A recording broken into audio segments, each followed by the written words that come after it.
Peru, South America, the Andes Mountains.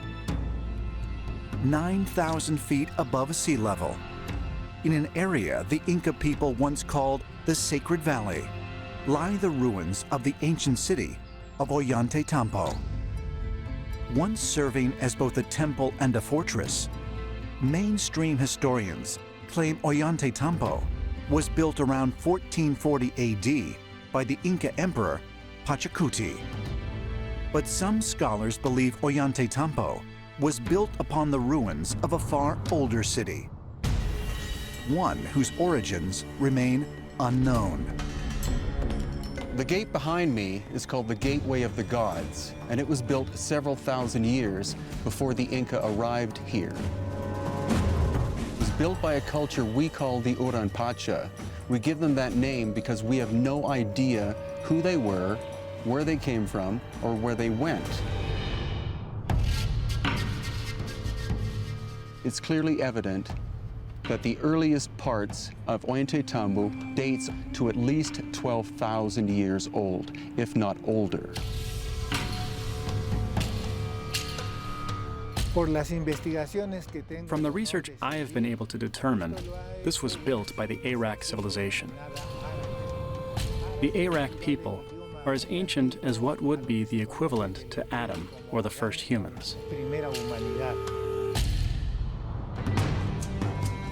But how could the earliest humans on Earth have produced such astonishing stonework, with massive interlocking blocks precisely fitted together? Or have constructed aqueducts and irrigation systems that still function today? Or have moved and set colossal stones of granite, each weighing more than 50 tons? Ollantaytambo is a mountain fortress. It's renowned specifically for the incredible sized blocks that were used in its construction, most particularly those that are found on its highest level and the highest point on this mountain. There are 6 of these positioned in a line, and they were transported from another mountain where the source is, across a plain, across a river, and then up the mountain. And of course the biggest mystery is how the hell were they not only able to cut these things, but to move them up this mountain. In modern day, if we were going to move a 50-ton boulder, we would have to assemble a special transportation unit consisting of steel girders, several axles, hydraulic jacks. Moving it up the hill, we'd probably have to change the face of the hill, build a road, maybe anchor it using some kind of cable and pulley system. Several different options, none of which would be available to the people who lived way back then. These 6 giant slabs of red granite have stood here for thousands of years because of the beautiful engineering of the ancients.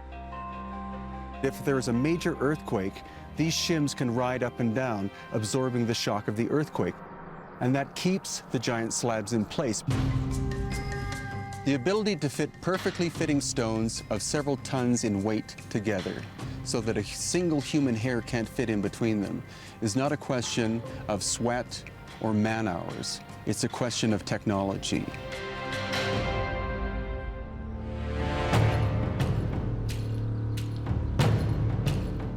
Mainstream archaeologists claim the dense hard granite was cut and shaped by means of stone or bronze tools.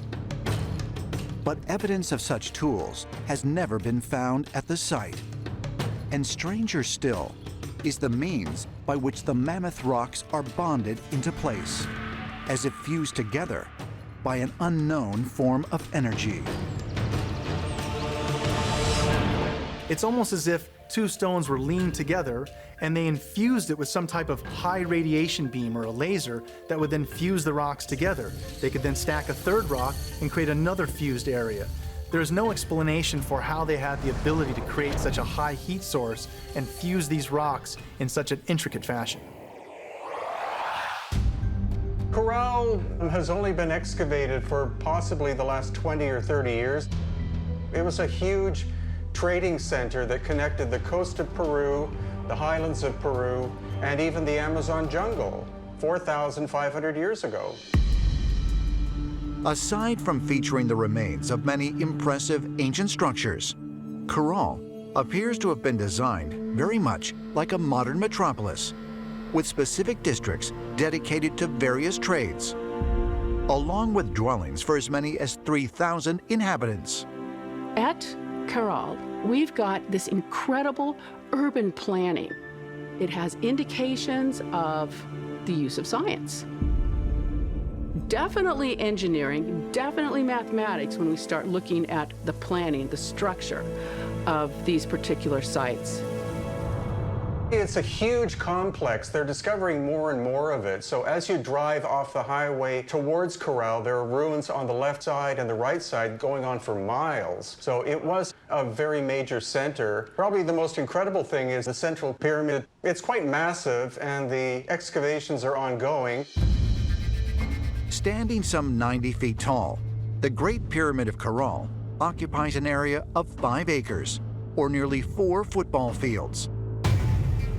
A 30-foot wide staircase rises from a sunken circular plaza at the base of the pyramid, passing over 3 terraced levels, until it reaches the top of a platform that features the remains of a large atrium and some kind of structure designed for continuous burning. But just what was its purpose? And it's quite tall, and it's thought that the ceremonial aspect of the site was carried out from the top of this particular pyramid. And the chief priest or shaman could actually see over the whole domain of Caral and actually almost see to the coast on a clear day. And so it could have been used for astronomical observations. Recently unearthed archaeological evidence suggests that during the same period, approximately 4,600 years ago, while ziggurats were being built in Mesopotamia, as well as the step pyramids in Egypt, incredibly similar structures were being constructed in Caral. Was this by pure coincidence? Ancient astronaut theorists believe the evidence suggests they could be profoundly connected. It's almost as if there was some kind of syzygy going on between Egypt and the Caral civilization of northern Peru at exactly the same time. These monuments, quite clearly, are meant to connect us with otherworldly environments. They were both constructed around 2600 BC. I find that very intriguing indeed. Cahuachi, Peru. 2,000 years ago, this ancient settlement served as the religious and cultural capital of the Nazca people. But sometime around 500 AD, the Nazca mysteriously disappeared, leaving Cahuachi to fall into disarray. 1,400 years later, in 1910, anthropologist Alois Hurlichka came to Cahuachi to study the ancient Nazca civilization. During a dig, he unearthed some of the most surprising and shocking artifacts he had ever seen.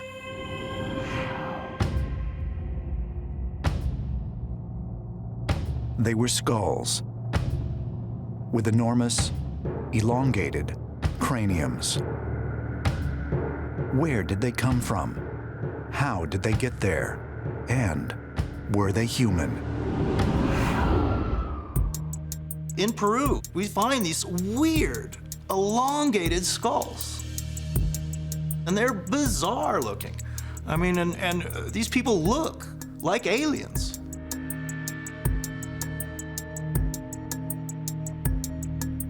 One may say, okay, aliens, but another aspect that we have to consider is that skull and cranial deformation forming elongated heads is a practice that's known throughout much of the ancient world. In 1870, the process of skull deformation was well chronicled by a German botanist and explorer named Georg Schweinfurth. While exploring the African Congo, he came in contact with a tribe called the Mongbitu. They routinely performed a ritual of cranial binding that allowed them to physically alter the shape of human skulls. They took infants' skulls and compressed them and bound them, and they forced the cranium out and elongated, and in many cases they doubled the size. And a big question is, why was this being done? It may have been a way to distinguish the elite, perhaps, from the everyday people, may have been a social stratification type of issue. Something that also appeals to me is that may have been a way to express physically and maybe try to achieve physically greater levels of consciousness or higher levels of mental ability. In my opinion, they did this in order to mimic the gods. And those gods were physical beings, because if they were just a figment of our ancestors' imagination, I don't think that's a compelling enough reason to expose your children to such a ritual to achieve that type of look. And in my opinion, these people were misinterpreted flesh and blood space travelers. Some people have suggested aliens had elongated skulls, and apparently ancient peoples are mimicking those skulls. The old saying is that imitation is the sincerest form of flattery. Although there have been many images that attempt to depict what aliens might actually look like, one in particular has come to dominate the public perception. It too features an elongated cranium and is associated with an extraterrestrial race that many refer to as the Greys.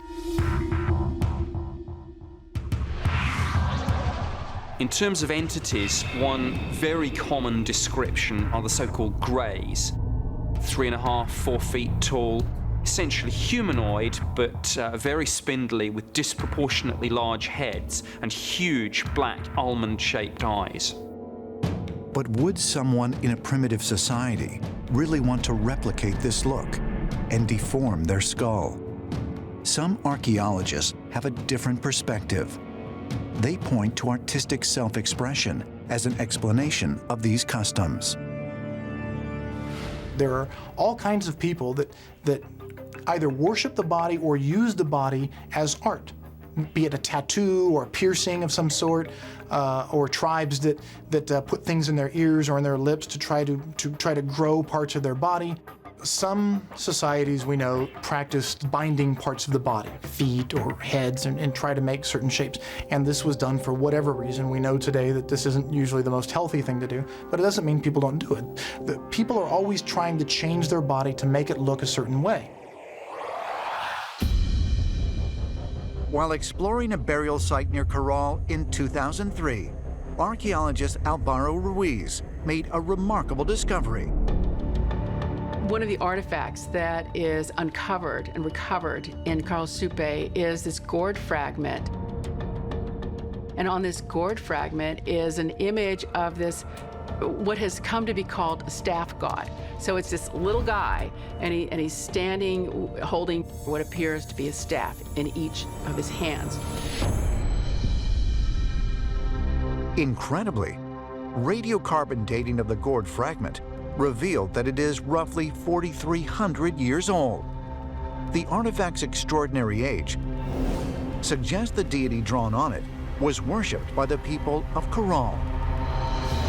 But even more astonishing to archaeologists is the fact that this so-called staff god bears a striking similarity to a figure worshipped by the Inca some 3,000 years later. The staff god was a form of Viracocha, and this is exactly the same figure that's seen again and again in pre-Columbian art at places like Tiwanaku on the Gateway of the Sun, one of the most important structures that existed in South America there. You have exactly the same figure. The real name of Viracocha is Contetse Viracocha Pachayachache, which means the one who knows how to organize the time and space.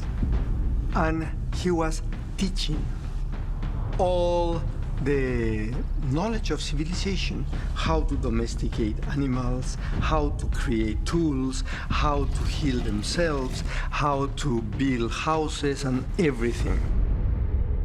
Viracocha was the primary deity of the Andes, going back many thousands of years. He was thought to be the founder of all the ancient sites we see in Peru and Bolivia today, including Tiwanaku, Cusco, Sacsayhuaman, Machu Picchu, and many others. And he formed them and built them along this alignment called the Path of Viracocha, which stretches southeast to northwest across the whole country. So we see basically everything that becomes civilization, that become the Inca, we see in Caral Supe.